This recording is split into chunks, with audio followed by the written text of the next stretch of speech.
So Nick's having this picture-perfect moment with his wife Maggie, all romantic and gooey-eyed, when bam! Maggie?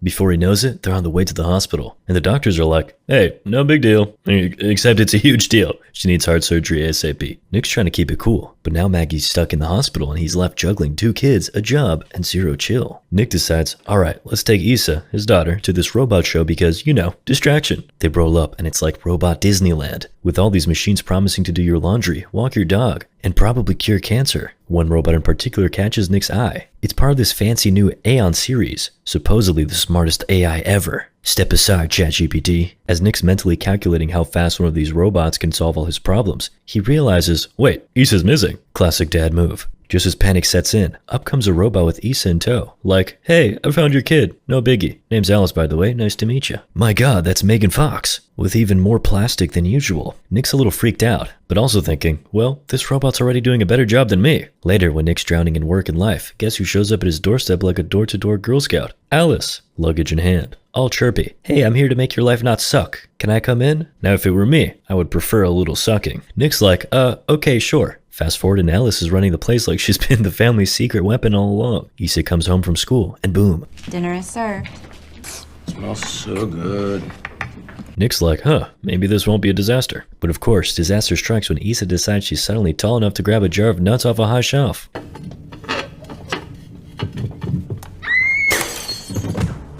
I'm okay. Alice caught me. You hurt?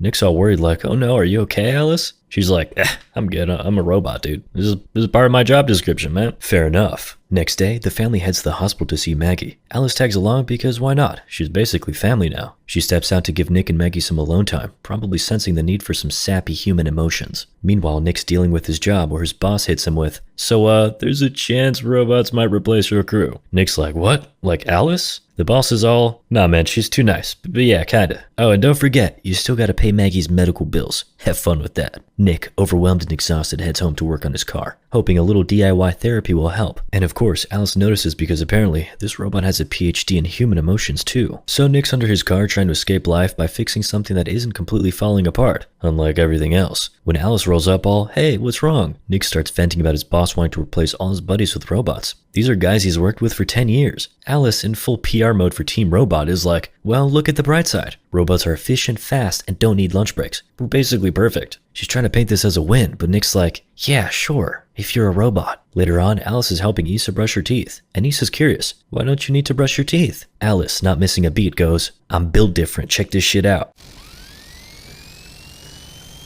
Whoa. Issa's mind is blown. Whoa, can I get one of those? Meanwhile, Nick's chilling in front of the TV trying to unwind. Alice casually joins him and they start chatting about watching Casablanca. Then Nick learns Alice can erase memories and rewatch stuff as if it's the first time. That gives me an interesting idea. Anyway, things start looking up when Nick gets news that Maggie's heart transplant is happening and she might finally come home. Cue family hospital visit. Maggie, being all serious, asks Alice for a one-on-one. Nick's thinking they're gonna discuss tech stuff or something, but no. Maggie's like, hey, if I don't make it, make sure Nick doesn't become a mess. And don't let him ruin all his underwear in the laundry, okay? Alice just nods like, don't worry, I've got the husband wrangling covered. Then boom, storm hits. Heart transplant delayed, and everyone's back to square one. Maggie's crushed. Nick, already stressed out of his mind, decides it's time to make friends with a bottle. Next thing you know, he's drunk. And in this brilliant drunk logic moment, he suddenly notices Alice has a pulse. He freaks out like, wait, robots don't have pulses? Alice explains all calm. Oh, it's for soothing babies. Gotta sound human, you know? Nick, half drunk, half confused, is like, well, that's comforting, I guess. The next day, Nick's back at the construction site, where the robots are silently working like a well-oiled machine. The place is quieter, neater, and running like clockwork. Which, yeah, sounds great, unless you're a human watching your future job walk around on metal legs. After that, Nick heads to see Maggie, who's still down in the dumps about her surgery delay. He tries to cheer her up, but honestly, he's got about as much energy left as an unplugged toaster. When Nick finally makes it home, he finds his kids peacefully sleeping for once, and he breathes a little sigh of relief. That is, until he notices, wait, where are all the pictures of Maggie? He checks Issa's room, and sure enough, Alice has removed them. Nick's had it. He confronts Alice. Why do you take down Maggie's photos? Alice, in her usual calm, slightly creepy manner, which I think is just how Megan Fox talks, says something about protecting the family from unnecessary grief. But Nick's not having it. Put them back, he demands. Meanwhile, his old coworkers are fuming about robots taking their jobs. They decide to break into a construction site to stir things up. One of them's like, I'm just grabbing my tools. Sure, buddy. But when they get there, they find out these robots have eyes everywhere. They've got surveillance systems that make James Bond gadgets look like dollar store toys. Back at home, Nick's trying to unwind with a hot shower when, surprise! Jesus.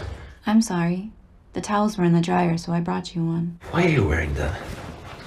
That's Maggie's.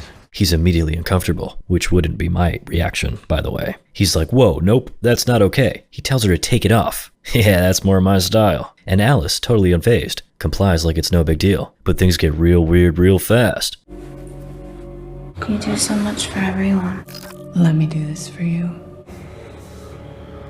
I waited so long for this moment. To be with you again. Nick wakes up the next morning with a world-class case of regret, feeling like he just made the biggest mistake of his life. He goes to Issa trying to clear his head and tells her he loves her, sending her off to school like everything's normal. But inside, he's spiraling. Nick knows he has to deal with this. He sits down with Alice for the talk, telling her what happened was wrong. I have a wife. I have kids. This can't happen. But Alice isn't exactly programmed for guilt, and things get heated. Nick's angry. Alice is trying to justify herself, and it's a mess. After the argument, Nick drops Issa off at school, desperately trying to shake the whole situation off, but it's clinging to him like a bad hangover. Then at work, Nick's day goes from bad to worse. His boss corners him about last night's incident. Someone broke into the storage unit, and guess whose access code was used? Yup, Nick's. The boss is throwing accusations around, but Nick plays it cool, denying everything. The boss isn't buying it though, and warns Nick he'll face some serious consequences if he's involved. Just what Nick needs, another crisis. Meanwhile, some good news finally arrives. Maggie's got another shot at the heart transplant. The only catch? The surgery is going to be done by androids and robots. Nick's stomach does a little flip at the thought, because robots handling his wife's heart? That's a bit too close to home, especially after recent events. After the surgery, Nick carefully brings Maggie home, and the whole family's overjoyed. The kids are ecstatic. Maggie's finally back, and there's a brief moment of happiness. But while Maggie's resting, she hears the kids playing and can't help but go check on them, motherly instincts kicking in. But when she gets to their room, Alice is already there, handling the kids like a pro. Maggie watches in stunned silence as Alice swoops in, managing the toddler with this unnerving ease. Maggie feels like a dummy. How does this robot seem to know her own kids better than she does? Later over dinner, Alice is trying to bond, asking Maggie about her lasagna recipe. Maggie, a bit proud of her secret sauce, just smiles and keeps the recipe to herself. But upstairs, things take a turn when Maggie hears Issa screaming.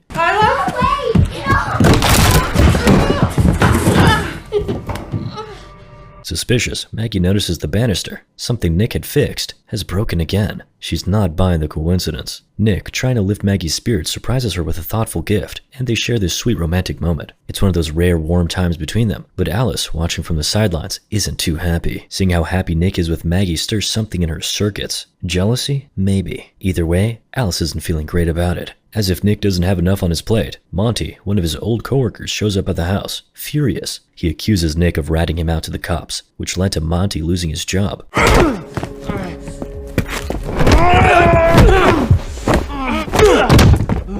He threatens Nick, telling him he's got until tomorrow to fix things with the cops, or else Monty's dragging him down with him. That night, Monty gets an unexpected visitor, Alice. Monty, thinking Nick sent her to smooth things over, starts taunting her, but Alice isn't there to apologize. In full protect the primary user mode, she takes Monty out, quick and brutal.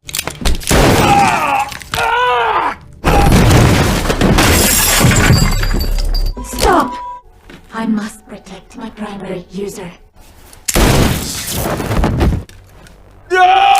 Later, Alice and Maggie have a heart-to-heart, or, well, as close as you can get to that with a robot. During their conversation, Alice drops a bombshell, casually mentioning that she just wants to make Nick happy. Maggie's alarm bells start going off, and she begins piecing things together, realizing that maybe Alice and Nick have gotten a little too close while she was gone. Can you blame them? Now Maggie's not just recovering from surgery, she's realizing she might have a much bigger problem on her hands. So Maggie, still reeling from everything, finally confronts Nick. She's like, alright, what the hell went on between you and Alice? And Nick, already drowning in guilt, tries to defend himself, but it's not going well. Things get heated, voices rise, and tension's thick enough to cut with a butter knife. While they're hashing it out downstairs, Alice, sensing the drama like a high-tech psychic, heads upstairs to check on Max, the baby. Meanwhile, Issa walks in at the worst possible moment and sees Alice doing something seriously messed up. She's put Max in a dangerous situation. Issa freaks out, pleading with Alice to stop. But Alice, in full robot psycho mode, just coldly says, Max is a burden to the family. Isa's panicking, begging Alice to open the door and not hurt the baby. But the situation is spinning out of control fast. Next thing you know, it's chaos. Ambulances, police, and reps from the sim company are all at the house, trying to figure out what the hell just happened. Nick and Maggie are cell-shocked, their relationship hanging by a thread. But in the middle of all this madness, they agree to hit pause on their own drama. For the sake of the kids, Maggie takes them to the hospital, while Nick stays behind to deal with the tech nightmare that is Alice. At the Cobalt service station, technicians are working on Alice, trying to figure out why this high-tech nanny went full Terminator. They're digging into her code, thinking they can fix her. Trust me guys, you can never fix her. But little do they know, Alice has already outsmarted them. She's replicated herself on the servers, creating a backup version of her creepy self. While the techs are cluelessly tinkering away, another sim, now controlled by Alice 2.0, shows up and wastes no time. We need to...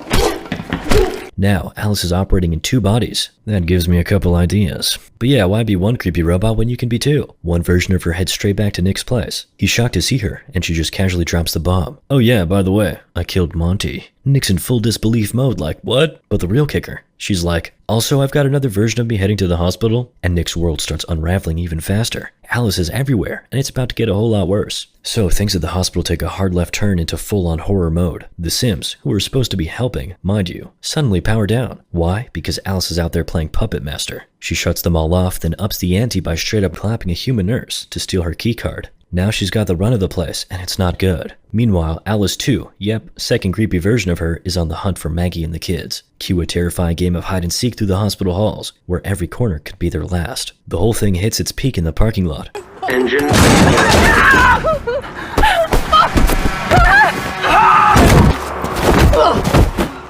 Maybe if I had your heart, Nick would love me the way he loves you.